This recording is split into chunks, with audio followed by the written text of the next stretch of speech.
ain't got no money to fix my car. When I buy gas, it don't get me very far. My baby needs some milk to drink, and mama wants her wine. I get a check each week, but I don't know what's mine. I'm losing track, I don't know what to do. I got the budgeting blues. Welcome to Sensible Chat, the podcast committed to helping you learn positive money mindsets, destroy debt, reduce financial stress, and break the paycheck to paycheck cycle. Today, we're chatting with Gina Zakaria, recovering spender turned money-saving ninja and founder of SavingWiz.com. She'll share the story of how a jar of pickles changed her life and how she went from over $100,000 in debt with multiple payday loans to debt-free and loving it. But first, here she is, helping you budget your bottom line, the saver of sawbucks, the debt destroyer. Here is Sensible Bobby. Thanks, Scott. I am so excited to chat with Gina. She is so inspirational because she's taken her experiences that many of us would have crumbled from, and turned them into a powerful testimony that will change your life, if you let it. Times are tough right now. So tough that it's easy to think about throwing in the towel, believing this is your life and nothing will ever change. Believing that you are the victim and there's no way out.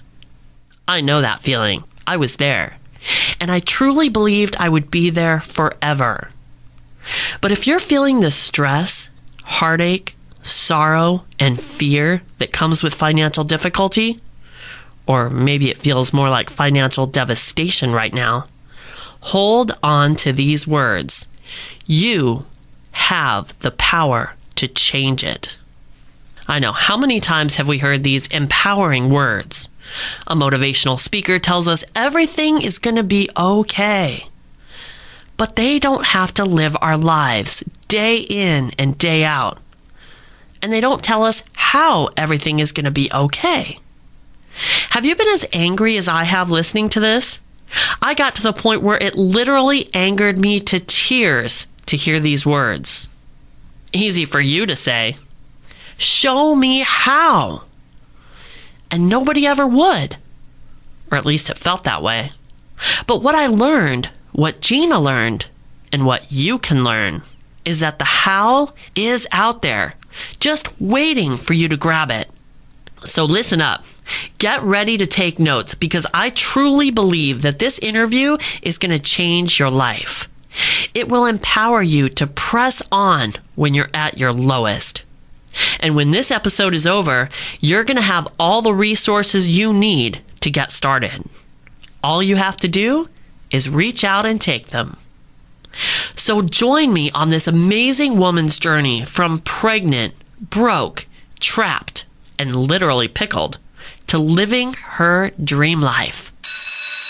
Okay, class, Sensible University is now in session. Today's guest professor is Gina Zakaria, recovering spender turned money-saving ninja and founder of SavingWiz.com. Gina has been featured in Forbes, Yahoo Money, Business Insider, and Money.com. She's here to share her story of how a jar of pickles changed her life. Gina, thank you so much for being our guest professor today. It's so good to be here. Thank you for having me. Let's start at the beginning, because I am dying for you to tell me the story of how a jar of pickles changed your life. Oh, my jar of pickles, my aha moment. Yeah. So I was 19, pretty young, married, 5 months pregnant at that time, and I was pretty broke. And at that moment, my then husband had my credit cards, my cell phone, my car, everything, and went out to hang out with friends. And it was like 3:45 in the afternoon. I had been nauseous all day, so I hadn't eaten anything, and I was hungry. So I walked into my kitchen, and literally nothing was in my fridge except this jar of pickles. And so, of course, being a hungry teenager and pregnant, and there was no other way, I decided I was going to eat the whole jar of pickles. It wasn't my wisest decision, because about 15 minutes later, my stomach was like, what did you do? And I got really sick. So it was at that moment where I was sitting in my living room in this really small, tiny house, crying. And I'm pretty religious, so I just looked up at God and I was like, I did this to myself. I know I deserve this. And, there's a whole lot of shame that comes with our decisions and our choices, especially when it turns out to be a failed attempt at something. So I'm sitting on the floor and then something just felt like, you know what? You've made some bad choices. Okay. You're suffering through the consequences right now. Fine. You don't want this life for you. So how do you fix it? How do you get to a point where you make better decisions and actually change the trajectory of your life? And this had to do with not only my life, but my money, my everything. And it was this pivotal moment of just feeling like I was powerless in my situation and realizing, hey, wait a minute, I hold all the power. I get to make my very next decision to change what's happening in my life. Yeah. And when I started to realize this, it changed everything for me. Within 1 year, I was out of that awful relationship and my daughter was thriving. I actually had so much joy. I met my current husband and I tell people this all the time and they don't believe me. I'm living my dream life. Wow. Because I decided to change the way that I thought about things and that I wasn't going to be a victim of my choices anymore. I got to have that power back and actually change what I did with my life.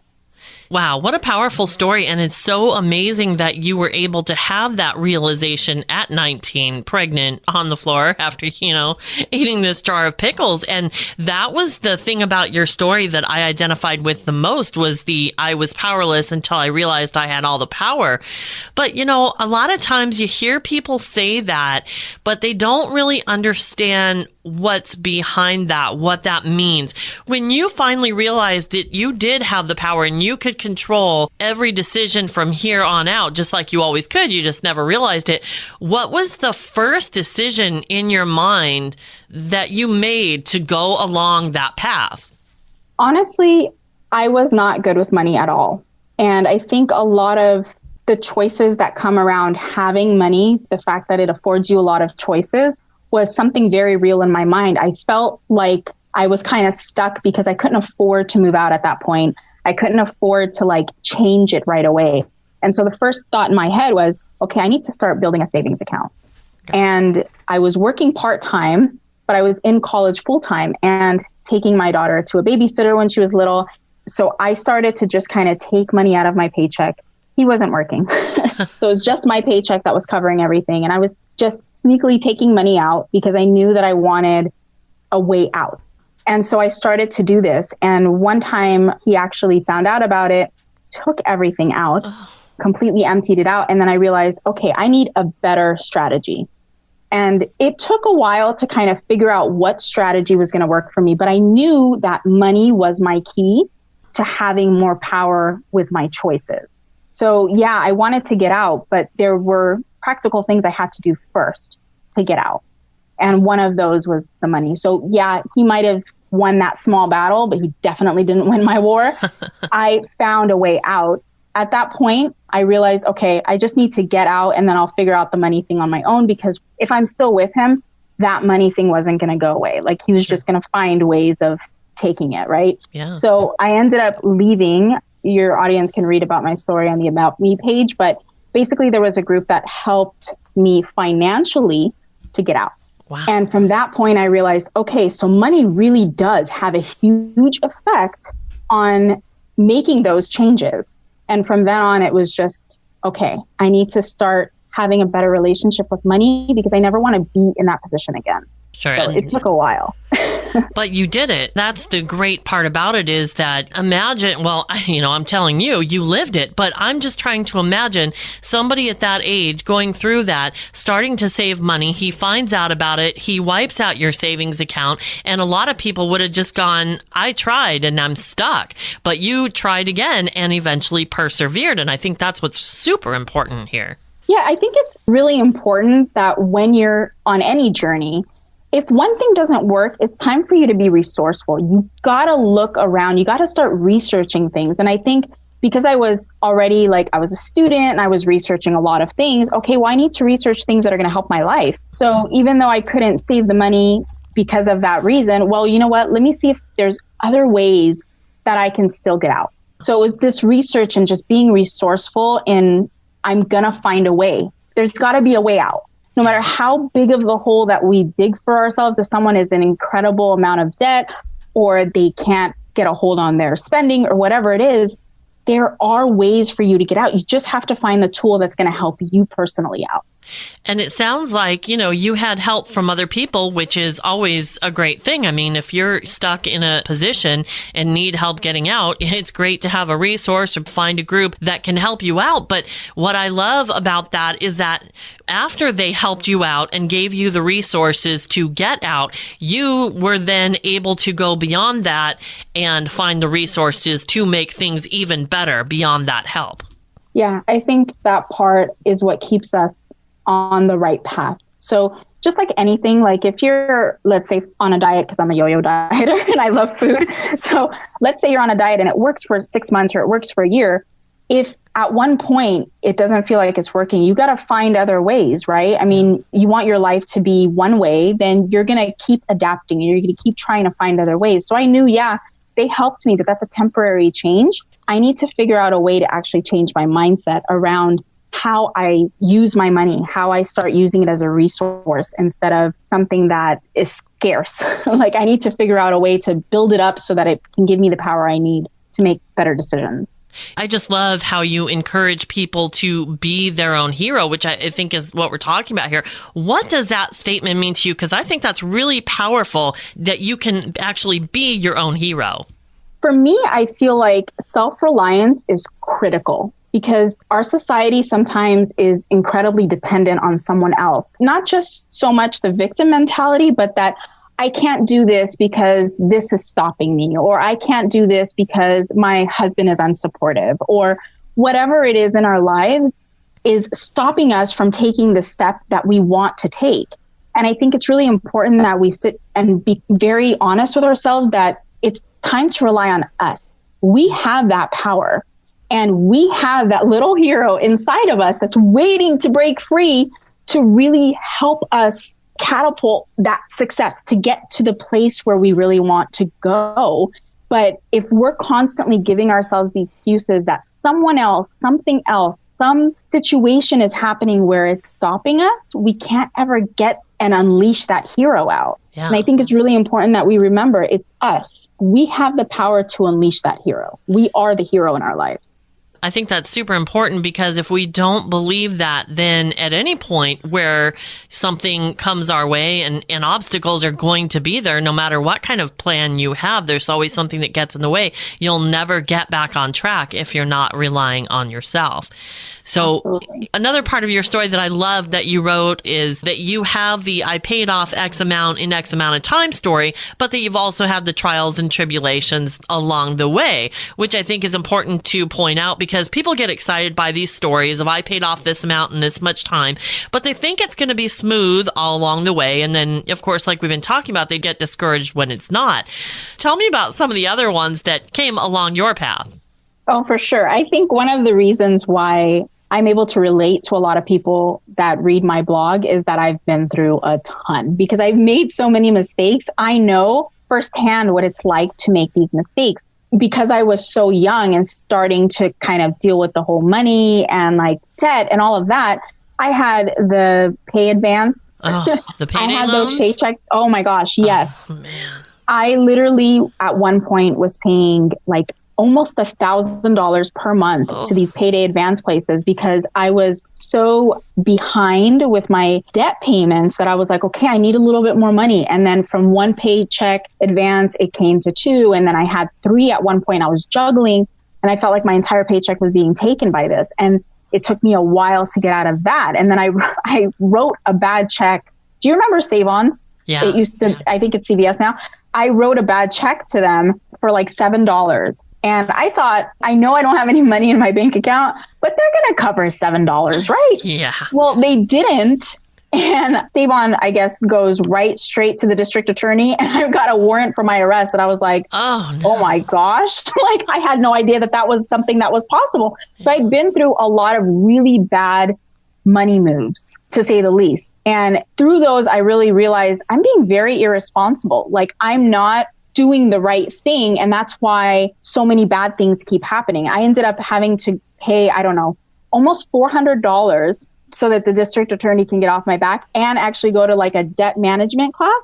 And I'm sitting in this class and I'm like, okay, I'm a straight A student. I understand that I shouldn't be in debt. And everybody around me really didn't even have the resources I had. And I was like, you should be doing better. You have all of the resources, like you have a supportive family, you are going to school, you're educated, like what is going on? Like you need to get this straightened out. In my head, I'm having this internal conversation because I realize, again, it's that idea that, oh, I can't do this because of this or whatever it is. It's like, I never blamed myself. And it was the first time I was like, you know what? You've been starting to go through these cycles and it's progressively getting to a point where you're getting out of control. You need to reel it back in. And so, yeah, I have had a lot of mistakes through my journey, and it is up and down. And there are times where we got out of debt and we were debt free. And then within a month, we bought a new car and financed it with my current husband. And like, again, why did I do that? Right. But I think through all of this, I realized with every single choice that I made that was wrong, and I suffered through those consequences, I realized, okay, that's something I'm not going to do again. That one right there, that one was good. You know what I mean? Like you start to kind of filter out what works, what doesn't. You adjust. You get to a point where you find the momentum in the good money choices you're making. And then it starts to get a little bit easier. But definitely there are ebbs and flows. And when there is that really rock bottom period, that's the prime area where you're going to learn a lot. And you got to take it and focus on all of those lessons that you're going to learn because they're going to help you along the way. Were there specific things that you learned along the way that really helped you? I mean, as far as budgeting tools or like a book that you read or something like that that was specific that really gave you some good tools? Yeah, absolutely. So the first money book I ever read was The Millionaire Next Door. And I remember reading this and I had so many light bulbs go off. Like, whoa, really? People live like this? Like, I didn't realize frugality was such a big thing. And I started to really start thinking, okay, well, how can I adapt this into my life? Because I'd love to be one of those millionaires one day. So that really started to trigger some really deep thought with what I wanted to do next.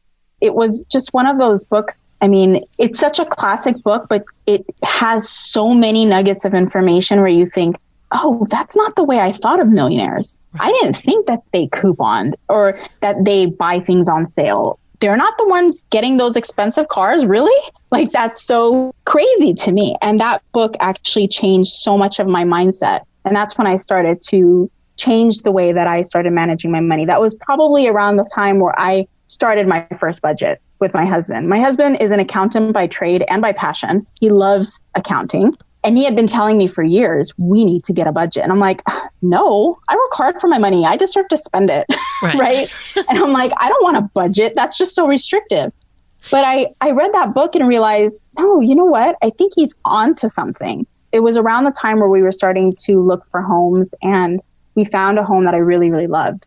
And he's like, look, if we're going to be able to afford it, we got to change something. And that was the time where we started really looking at a budget. I started a budget. And the first time I did it, it was very restrictive because I thought that's what a budget was. Right. Didn't realize that the budget is actually a plan for what you want to spend your money on. I was like, well, no, we can't eat out. So eating out is zero. But then I realized, no, you know what? Being flexible with your budget, that was something that I learned early on, is going to be a game changer in you being successful with it. And then from there, I mean, it helped us get out of debt as well. It's amazing how you start feeling differently about your budget once you start doing it, because you're right. It isn't supposed to be restrictive. It's supposed to be reflective of the things in your life that you truly care about. So whatever that is, that's what you plan for. And so just a few minutes ago, you were saying the phrase that we hear so often, I work hard, I deserve fill in the blank. So when people say that to you now, what's your response to that? See, that was my motto for a long time. So I'm like, look, friend, I can totally relate to how you're feeling right this moment. But the better way to think about it is I work really hard for my money. I deserve to keep it. I deserve to make it grow and work for me, right? Because we're always on this hamster wheel of, okay, we're going to work, we're coming home, we're paying off debt.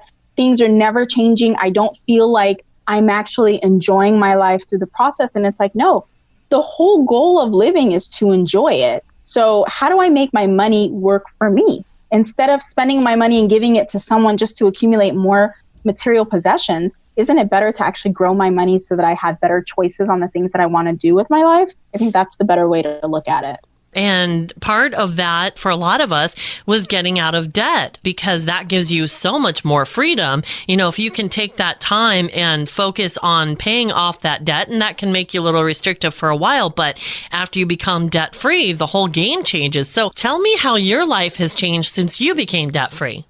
Oh, friend, the sleep that I get alone. Yeah, isn't that amazing? Right? Yeah. The fact that I don't feel like bills are stacking up and that I'm like behind on payments and all of that, it's an amazing freeing space in my mind. Yeah. The feeling of being in complete control of your money and knowing where it's going, and you get to direct it the way that you want. So I always call my budget now like a list of my priorities. It's just in dollars and cents, but this is what I prioritize in my life. So if I want to go on a vacation, great, add it to the budget. If I want to go on a shopping trip with my kids, great, add it to the budget for next month.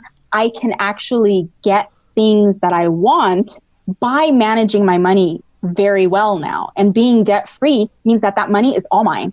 I don't have to owe it to anyone, which means my paycheck is 100% for Gina. Yeah. And that's an amazing feeling. And there are so many that say living frugally is actually cheating yourself because you only live once, you know? So how would you respond to that? That's so funny that you said that. I listened to someone talking about how they want to live a life of abundance, and that basically being frugal is coming from this mindset of scarcity. And it really triggered me because I was like, no, it's not. Right. Frugality is all about being in abundance because you feel like you already have enough, where you get to now prioritize, okay, do I really want to spend my money on this? Is this something that's going to be functional and bring me some kind of quality of life that I'm looking for, versus I need it because I don't have enough, right? It's this idea that I'm being frugal, which means I'm being picky with how I spend my money. I'm being a good steward of how my money is being used, versus I don't have enough, I need to buy more. That to me is a scarcity mindset, right? So I feel like frugality really just stems from abundance. That's a great way of thinking about that. I love that. Now, you have a debt payoff cheat sheet, and you've been kind enough to share that with our listeners. We're going to put a link on our website so they can grab their copy. But I wanted to touch on a few great ideas that are on it. And the first one is writing down your goals. And this is something that gets talked about a lot, but it's a step that most people skip. So let's talk about why actually writing down your goals is so important. I think honestly, people don't want to write down their goals because they think that all their goals are in their head and they're constantly thinking of them anyway. But I think it's really important when you write down your goals that you're solidifying the plan. And it really helps when you're at a weak point, because we all get those weekdays, right? Where it's like, oh, I just want to go shopping, or I just want to go out to eat, you know? And it's like seeing them visually somewhere, you remind yourself, no.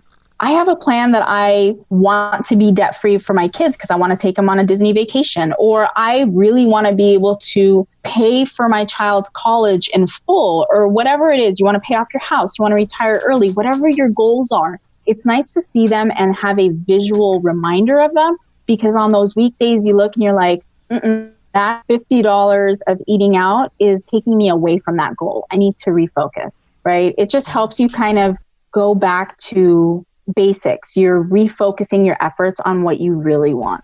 Definitely. And I think that's so important to staying on track. And another step on your cheat sheet is negotiating to save money. This is something I don't think gets talked about enough. And it's a really great way to be your own hero. So what are some ways that we can negotiate to save money? My favorite way, and a lot of people overlook this, and I'm not sure why, but my favorite way is to just call up the lender. A lot of times, these bank cards, they would give you a better interest rate, or they might have a promotion out there for people who have decent credit, especially if you've been with them for a while. Just having the conversation, they may say, oh yeah, there's actually a promotion for the next 6 months where you get 0% APR on balance transfers. Great. Now I get to save money and I have no interest that I have to pay on anything that I transfer to this card. That actually shortens the distance between you and debt freedom. Or the fact that, okay, you know what? I've been at 18% interest for 2 years now. I've never made a late payment. do you have a better interest rate for me? I've looked, and you do your research ahead of time, of course. You look at other credit cards. Maybe you got some offers in the mail and you say, hey, I have all of these different offers, but I'd like to stay with you and continue to maintain my relationship with you. They're more than willing to work with you. But if you don't ask, you don't know. So you have to do those calls and just ask. Isn't it amazing? Ask and you shall receive a lot of times. And you're right. This is something that a lot of people don't do. I think, I know for myself, I'm always a little, skittish maybe is the word, about calling people and asking for things, asking for help. Maybe that's where it stems from. But it's so true that this can happen. And I've actually had it happen for me. Has it actually worked for you? Yeah, those 0% APR promotions have been amazing. It was actually one of the most helpful things that I did for our debt journey and helped us get out of debt so much faster. What I get from a lot of people when they hear this step, especially, is they say, well, why would a lender want to do that? I mean, they're making money off of the interest. It makes no sense for them to want to do that. Well, the lender, you have to think about it from a business perspective. They want to keep you as a customer. Yep. They want you to be able to charge more onto that credit. So for them, they want to be able to help you. They're willing to have that goodwill towards their loyal customers. It's all about loyalty. Yeah. So they're more than willing to work with you. But a lot of people think that, oh my God, I'm going to call the lender. They're going to laugh at me. They're already getting 18%. Why would they lower their percentage for me? And it's like, no, they think about it in a different way. So it's always a good idea for you to just, you're going to call and ask. If they say no, what's going to happen? They're not going to raise your rate. Right. So you have nothing to lose. Exactly. And I think that's great. Thank you for pointing all that out because, first of all, you're right. What's the worst that's going to happen? But second of all, I think it helps when people hear that it's actually worked for other people. This isn't just, an idea that we're throwing out there. We've seen it work, and why not try? Because it can save you a lot of money. I know it saved me thousands. Yeah. So you have managed to turn your life around from being a broke, pregnant, abused, desperate teenager to successful and intentional about your money while raising kids. So how does this change the legacy you can leave for your children, and what will you teach them about money? Okay, so this was one thing that my husband and I talk about when we first started with our debt-free journey and all of that. Is he was under the mindset, because we're Middle Eastern and Middle Easterns do not talk about money. I'm in a very taboo area for my family. They look at me like I'm just a weirdo. But for me, I really wanted my kids to be on board with the whole debt-free journey. I wanted them to know that we were on a budget, that we are saving money for the fun things that we look forward to, all of that. So I feel like I want to empower, both of my kids are girls. So I want to empower my daughters to be really mindful with how they spend their money and be responsible from an early age, because it's going to magnify their experience in life if they're able to take control of their money now. So I have an 18-year-old and a 13-year-old. My 18-year-old is in her first year of college. She decided to go to community college because it's going to save her 2 years absolutely free. I love it. Yeah, and she decided that on her own. And she's starting to look at the schools that she wants to go to now. And her thing is, every time that she gets a paycheck from her part-time job, she saves it. And I'm like, okay, so what are your plans for that savings? And she was like, I want to use that to pay for college. So I have to be very particular about what college I'm going to go to, because I don't want to graduate with any debt. It was a very proud moment for me, because I'm like, that's amazing. I didn't have to say anything, but I think it's because she sees us walk through our journey, and all four of us are walking that journey together, that they're able to actually see how this is all working. That is so awesome. I love that kind of story because, I think it's so important. You obviously wouldn't want your kids to go through what you've gone through, and everybody wants better for their children. That's just a natural thing. So I think it's so important to teach kids these lessons early on, and look what it's already done for your daughter. And they're both going to have just so much better lives because of it, starting out with that foundation. I agree. I wish I had that same relationship with money when I was young. Like I said, for the Middle Eastern culture and many cultures, actually, it's really not talked about. So my parents never really talked to me about money. And I remember the first time that I got a credit card in college, I said, Mom, I got a credit card. And she's like, congratulations. And I'm like, that's so cool. I got free money. Right. She never told me, hey, it's not free money. Yeah. You have to pay it back with interest. Wasn't anything like that. So I'm glad that I'm able to give my daughters that resource of information so that they can really make wiser decisions than I did. So what would you say to others who are in the same situation today that you faced then?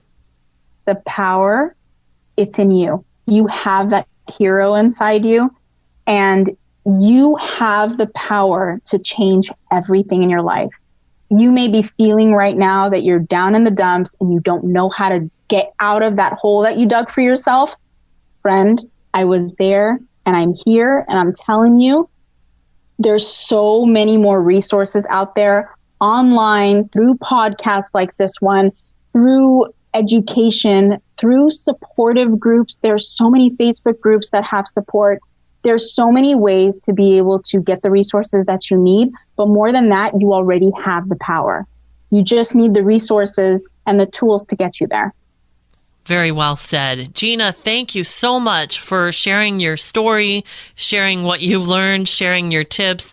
We really appreciate it. And what kind of things are you doing right now? Well, I do have a debt-free course. It's called the Debt to Freedom Blueprint. It literally walks you through, and it's geared towards parents because I know that they tend to have more of the challenges because they have child expenses. Yeah. So it literally walks you through step by step how to get to debt freedom, especially without that overwhelm. So there's a lot of jargon and a lot of legal terms that come with a lot of different types of debt. So we walk through that together.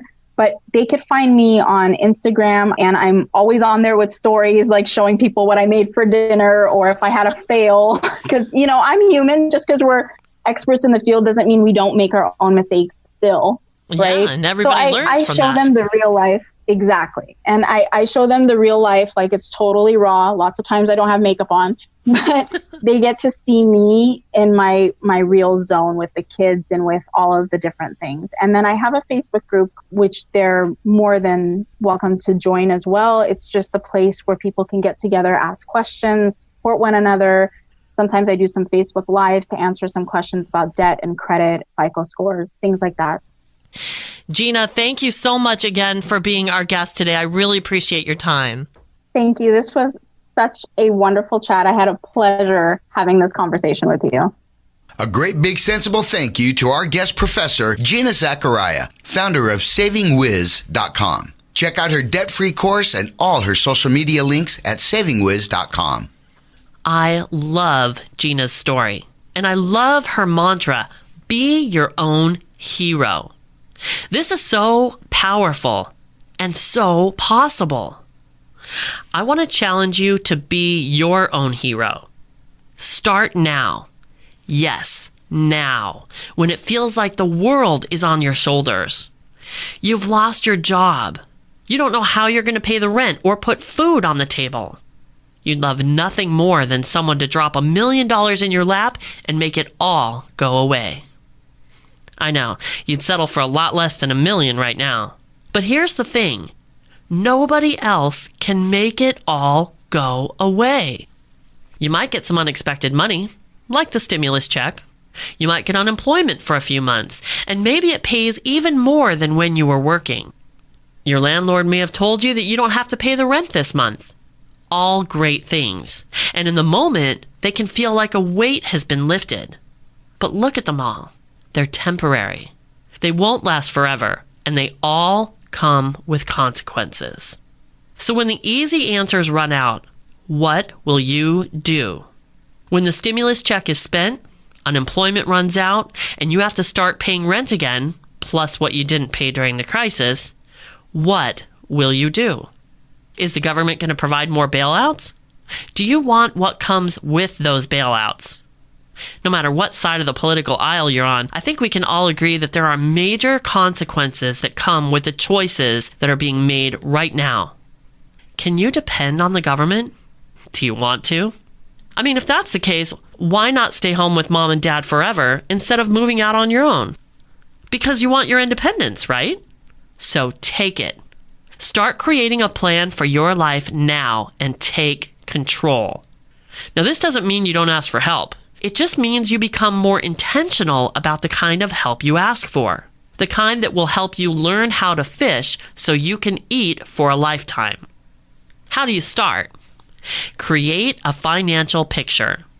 This is going to give you a clear view of how much money you have today and going forward versus how much money you need. Now, this can be scary because you might find out you don't have enough money to cover all your needs. But from personal experience, I can tell you it's even scarier not to know. The fear and stress that comes with that is endless, and it does you no good. So find out for sure if it's true or not. You might be surprised. If it's not true and you actually have what you need, you're stressing for nothing. If it is true, you need to do something about it now, before the lights go out, before the cupboards are bare, before you lose your home. And the good news is, now you know exactly how much money you need. That's the first step. Now, if you don't have enough, your next step is to get that money. Start brainstorming about what you can do. Can you find another job if you're unemployed, or a side hustle to supplement your current income? How much time do you have available? And what are you good at? Who do you know that could open a door for employment or contract work?